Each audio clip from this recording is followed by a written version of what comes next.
Well, I am up early. It's just before 8 o'clock here. I stayed overnight at the Meadows. Tim has 11 horses to train 2 trips today. So, I like to roll pretty easy, and Tim gets pretty stressed out. So, I didn't want to be late. He said 8:15. I was here at 7:58. Doesn't happen often. But, we got a big day ahead of us, and the last thing I want is him stressing out before the day even starts. So, a really good day yesterday. Yes, Steel Cowboy made a break in the last, and quite frankly, I can't say that I'm super shocked. This guy, we castrated him, and I had told Dominic, you got to train him hard. You got to put him through boot camp. And the reason being, my take on Steel Cowboy is simple. If you watch how Andy Miller drove him, that's how I asked him to drive him. We need to do what they didn't do with Steel Cowboy. Steel Cowboy had impeccable care his whole life. Good trainers, good people. And for us to think that we're going to out-train the Fine family, or we're going to out-shoe their blacksmiths, or our vets are the same vets as their vets. So whatever you think you're going to do to fix him right now, I would say that's unlikely. So paint him, take care of his feet, get back to basics with the horse. Take care of his feet real good, put a real stiff paint on him, a real good scurf on him, and work him hard. And Dominic did do that, but we had to castrate him and bring him back. And going into last night, I know he'll put a couple of steps in. He almost tries to bait you in. I think he'll put a couple of steps in. Easy boy, and then he'll get out of gear, and then you've lost him. Now you're out of the race. And with Andy Miller, I had told him the same thing. I said, listen, I don't want to get anybody hurt. This guy seems like he's looking for a way out sometimes. So maybe put him through the ringer, and you'd see put that step in going in the first turn. And I'd give it to Andy Miller. He never drove the horse. He's going completely on my opinion, which, when you're going on the track with your life in your hand, is, you got to be careful. But he obviously felt the same thing I did, training him and warming up. He hit him a snap over the tail, and away he went, and he went in 52. But it's really hard to ask somebody to do that first time driving him. And I knew we were putting Tyler Jones in a tough spot by asking him to do that. And when he put that step in, you could see him. He just moved him to the outside. And what did he do next? He just rolled off. So, and it might have been surface. It might have been a lot of things. But I can tell you what's not going to happen. He's not going to race in Ontario again. So, for my partners that said bring him over here, you're partly right. Because we did castrate him. We did get that part done. But I believe the trip to Mohawk last night was inevitable. And we are going to see some. I told you guys I'm going to start being a little more aggressive with moving horses around. We're getting close to the time of year now. I don't want to talk about it, but we're getting close to the time of year where these sophomores, a lot of them are going to leave us, and we're going to put together some money to buy some yearlings and buy some horses at Harrisburg and buy some, because this is also the time of year when other people like us put their 3-year-olds up for sale, but their 3-year-olds may fit classes at Mohawk, right? Much like Looks Like Money did last year, much like Locatelli did the year before. And Atlas Hanover, although he's been a little flat the last little while, is a good horse. And for those of you out there saying, I don't know, I'll stay close to. They're never out. Our horses, when I tell you they're decent horses and we're going to keep them and work them through these, bad periods where they're down a little bit, it's because they're good horses. And when we work them through that and we get them in the right place at the right time and everything starts to gel, now you start looking like a horse like Stay Close that has 2 wins and looks like he's on his way to the Open. That's what happens. And that's the same for Atlas Hanover. Now, Cintra's an old horse, but again, been chasing horses all year. Probably would love to find a place where, what was that?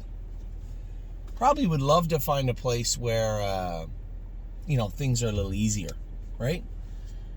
Stay Close certainly did, right? And you're going to see more of that. And it's a great place. Mohawk is a wonderful place to export from. Those horses can do anywhere. Tough place to import to. So that's why we're looking for top-end horses, or non-winners of 1, 2, or 3 horses that can make, as I like to say, an immediate impact. That's what we're on the lookout for. Our horses are getting to the point where when we're racing at Northfield, the Meadows, and Mohawk mostly, they're a little saturated, right? Getting towards the end of the 3-year-old season, and maybe somebody's out there saying, oh my God, I would love to get a 3-year-old I can just rest and have a really good 4-year-old on the track at my home track. We got the horse for you. We got lots of them. And you're going to see them up for sale over the next little while. So this is a time of year where I am going to be aggressive in moving horses. Steel Cowboy is coming here. he is going to race in the Nommers of 2 right here at the Meadows next week. That's for sure. Nothing But a Dreamer again last night. I think that's another horse that will likely be heading over here. You know, when I drove him, I thought he raced pretty good last week, and I think it's a little bit on me. I think maybe he had bled a little bit. And Danielle, who works for Harry, she did say, do you want him scoped? In my mind, I thought he was on Lasix. He raced pretty good. What would be the point of scoping him? But he's not on Lasix, and we didn't scope him. And I think he may have bled a little bit. So, and I think that bled over into last night because that was not the horse I raced the week before. He fizzled out a little bit late in the mile. Looked like he was a non-factor, and that was not the horse I remember from the week before. So he's going to come over here too. There are a ton of classes over here for a horse like him. You know, somebody said, why wasn't he in the grassroots? Why would he be in the grassroots? He can't get enough points, and he's not good enough right now. You may as well just take your money and just burn it right in the parking lot of the paddock. Let's get him back going. There's a good horse in there. Don't kid yourself. This is a horse that was the best grassroots horse in Canada last year. Made $80,000 in the grassroots program for the most part. He's no joke, and there's nothing wrong with him. He will come back to life. We'll start the day with Blanton's Blue. We're going to bookend breakers. The only two horses in the entire day that didn't race good. Dreamer was a little flat, but we had Steel Cowboy, our last horse tonight, made a break, and we had Blanton's Blue, our first horse, made a break. Now, Mark and I talked. I think, you know, it's a bigger track. He's used to be racing on a small track. We have him hung up so he doesn't run in. Mark was right in that regard, but I did stick up for Megan and say, hey, I think the problem, if you would have asked me going into the race, hey, can we take that Murphy off the inside? Because he's not on a half now. He's on a bigger track. He's going to get out in the straights. I would have said, geez, I'd rather not. I just would have, because he's a bugger sometimes. He'll get on the left line hard, then you'll come to the turn, he'll coast up on that pole. And the real kicker is down the lane, he'll do the same thing. So obviously a few little aches and pains that he deals with. But I think Mark looked left as they've already sped away from the gate and said, I'm not taking back the last. I'm going to take my chances up near the front. He tapped him on the tail. He went to go forward and he rolled off. It happens to everybody. But it's just circumstances. Had there been a 5-hole open, I don't think there would have been a problem. I think he would have dumped him in the 5-hole, followed a helmet, caught cover, and who knows? We'll see. One update, kind of in the middle of all this. Really don't care. Can't race next week. She does have to qualify. Here in PA, it's a flat line in 45 days. In Ontario, I believe it's the same. Ohio might be 30, might be 45. I'm not sure. But in New York, it's 2 breaks in a row or a flat line in 30 days. Now, 2 breaks in a row wouldn't matter because it's Sire Stake rules. But her last flat line is 40 days ago. Now, one of our clients had sent me a message yesterday and actually was right, I believe. Said, why are we chasing the Excelsior anyway? Who cares? We can't make the final. Why don't we, your only option, I think, in New York is to race her in the next Sire Stake, which is a small track, Batavia. A lot of the good horses are not going to go there. I think this is the plan with Fish also, is to race her in the Sire Stake. Only because there's not going to be the killers there. They've already solidified their spots in the final. We can't make the final, but we can make the consolation. And I think in that regard, my partner on the mare was completely right. And I think her next start will likely be in the Sire Stakes in Batavia. Now, that's all assuming she trains good today, qualifies good on Tuesday with hobbles on. That's the plan for her coming up. Now, some really, really great performances yesterday. Absolute euphoria. Those are the best fillies in Ohio, by the way. And the best filly in Ohio was the one that won the race. We were second and 51 to her. This should get her now. I don't have the points in front of me, but I'm guessing, I believe that would likely get her in the consolation. I think, but maybe I'm wrong. I'll tell you what she is, though. Some kind of nice filly. Second and 51 and looked absolutely great. Now, this is the type of horse not going anywhere. 2 wins. Well, I guess we get a lot of money for her, but 2 wins. Paced 51-52 and has looked fantastic. Brett and Stacy have done a great job, and I know that Stacy watches these sometimes, and so does Megan, and I don't think it's said enough when we generally receive the horses back from those people. The horses look amazing, and I know Dominic was gushing about how good Kings County looked. He said, Anthony, I remember when he was here, I remember when he left, I remember when we bought him. He said the horse looks amazing. I wish his class looked as amazing as the horse does. I didn't foresee, and I don't know why, historically speaking, it does happen, but I don't know why I thought that no one would enter in the Earl Row and then race 6 days later in the Make Believe Trot. I myself thought it was a little short. Maybe I'm slipping in my old age. So yes, kudos to our other trainers. I always love when I hear one of our other trainers say how good a horse looks coming from someone else. It's an easy compliment to make, but one that doesn't get made very often. And when it does, it certainly is a good feeling. Whether it's horses coming and going from anybody, Dominic was certainly happy with the way Kings County has looked. Now, another horse I was watching so closely last night that I thought raced amazingly was Patrick the Piranha. I really didn't know. I thought his first... And after I talked to Mark Beckwith about it, it made sense. I think we talk about expectations all the time. I'm human too. My expectations were quite high on Patrick the Piranha coming back from Plain Ridge. I felt that he galloped really strong and that he was good to go. That's a lot. Pouring rain, off a month, in the mud, only a couple of galloping sessions. Clearly he may not have been diagnosed, but certainly looks on his line like he AFib'd. And then coming back, paced 51-4 in the mud, and I'm like, I didn't like how he raced. That's a little unfair. Went to the point where we didn't put him in to go at Northfield last week in the Open. Did not race him. I trained him in 53-2 at Northfield. Gave him the week, brought him over here. Now here's another horse that likes the field, spends a lot of time in the field, spends a lot of time just doing mediocre exercise. And there is no paddock at the Meadows. There's no walker at the Meadows that I'm aware of. So they just out in the backtrack. I jogged him yesterday because I wanted to get a feel, the day before yesterday, I wanted to get a feel of how he was settling in here. He was playing on the backtrack, seemed good, seemed like his old self, was doing the same warming up yesterday, but I still had no intention of leaving or getting mixed up in the race. I just wanted to get a feel for how he was. And I told you guys, if he was flat, we'll give him a few weeks off to freshen him up. Well, it didn't take long. Coming out of the gate, he felt okay. He's more subdued now than he was before. And that may just be him settling in to North America. Remember, he might have arrived here 2 years ago, but the way you train down and the way you live and the way you are in Australia is not like North America for the most part. I was over there. Those horses are treated like horses. And it's good for them, but it makes them tough. And I'll tell you what, Patrick yesterday, I could see the race unfolding. All I had to do was drop Dexter in front of me, Tim's other horse. No problem. 2 favorites got away, 1-2. I'm going to be second over. Take your time. No rush. As I popped to the outside to follow Dexter, I felt grabby. I'm like, this feels like the old Patrick. Now, I didn't drive him when Bruce Ranger had him and Mark had him, but I watched him race, and I did drive him when I was second 50 in the winter with him. He felt good yesterday, starting down the backstretch. I look up, and I'm like, I'm a winner. Halfway down the backstretch. And Double Medal, I know, is a nice horse, but when I won with him in 48-3, it was on the front and bullying horses. Now he's first up in the Open. Little different situation. We come to the head of lane. I kick the earplugs out. I think I'm gone. I hear a horse flying late. Patrick raced good. That's his second start in, 7 weeks? And Bronx Sealster was one of the best horses in Ontario for the longest time and raced in the North American Cup. No pig. Really nice horse. And look where he came from, Bronx Sealster. Are you kidding me? He was 3 wide around the last turn, come 26 and a piece to run me down. Horse raced like a freak last night. And Patrick the Piranha was unbelievably good. 50 flat, 27-2.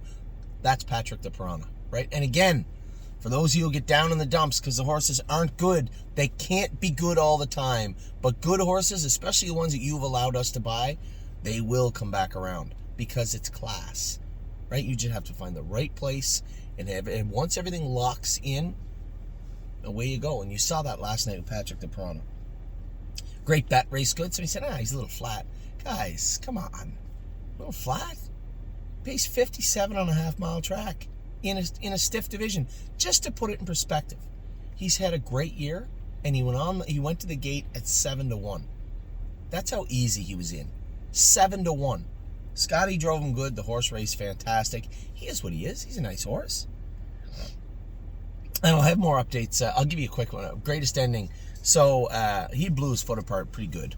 And by blew his foot apart, I mean what happens is you get the wall, then you'll have the side of the wall or down near the back blow a pus pocket out. Now that's where all the pressure goes. What you'll do, you'll try to put a window bar on the horse, right? We'll do this sometimes. This isn't a 20 claimer. This is an open pacer. This is potentially a grand circuit horse. You can't just say, oh, thank God, away we go.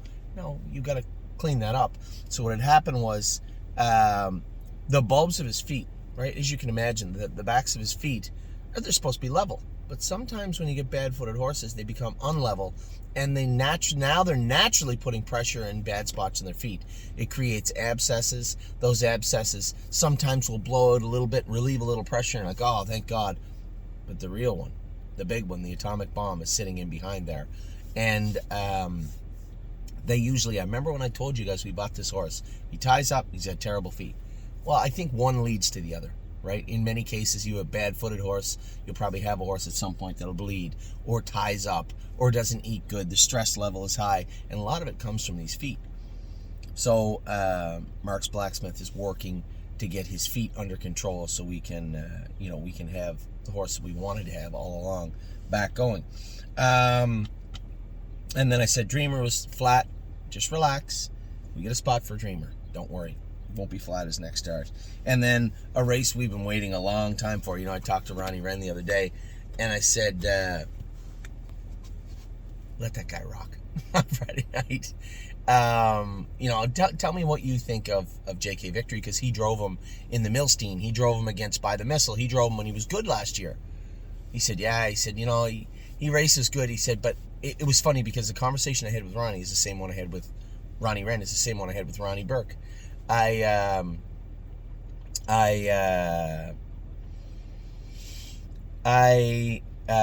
had said to Ronnie, he said, geez, he was a good horse last year. I think he'd be all right. The problem is, as a 4-year-old, it's tougher. It's tougher to race against a 5- and 6-year-old. You guys, we talk about this ad nauseum, how difficult the transition can be. And when it comes to that horse, racing against those horses, go back and look who he raced against last night, by the way. Those are good horses. Very, very good horses. Ronnie moved them hard. 53 and a piece, wins in 49 and 4. But looked like he was going to be 4th at the tote board and come back to win. That's the horse we bought.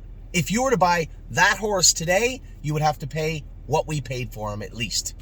So that makes me feel good that we finally got the horse back that we wanted to buy. Now, the most important conversation. I had a great conversation with Ron Burke yesterday. We're talking about Mel Gibbswan and Mounds for All, how he likes them. And he said, that other horse. He said, I went out and I trained that horse, JK Victory, this week. He said, I had him when he was at his best. He has never been sounder than he is right now. Never been sounder than he is right now. So that horse looks real, real good. And lo and behold, not 3 hours later, the horse goes out and runs off in 49. So a great night for us. The Steel Cowboy, listen, I'm not going to say, oh, don't worry about it. Listen, he's going to win his way through the non-winners of 2, 3.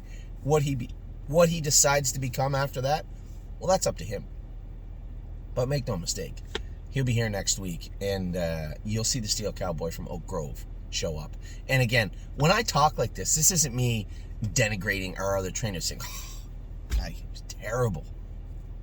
All our trainers work their ass off. All of them.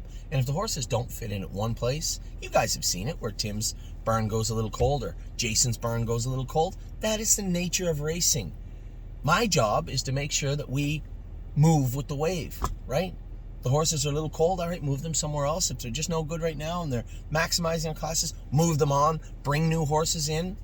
It's not an easy thing to do, but I have to try and stay, one step ahead of animals that can't talk.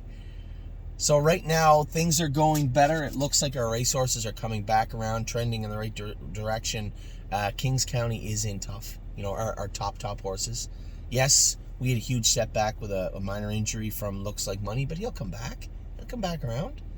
And when it comes to the other horses, as I said, Kings County's in tough, but he's going to race. Guarantee you that.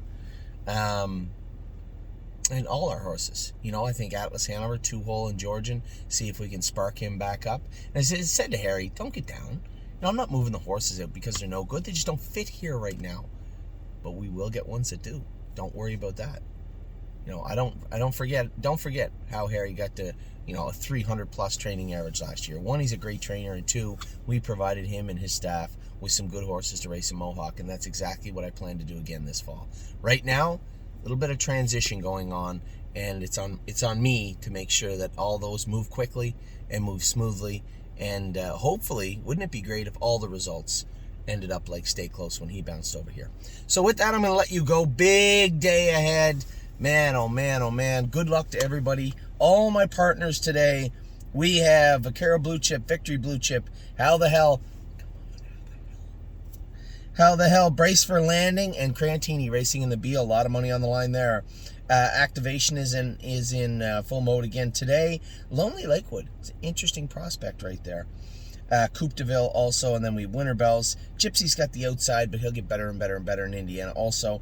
And No Free Lunch is in a little lower spot also. Another good horse looking to find his best stride. With that, I'll let you go. I'll talk to you all very soon. I hope you guys have a wonderful Saturday, had a wonderful Friday, and have a great rest of the weekend. Take care.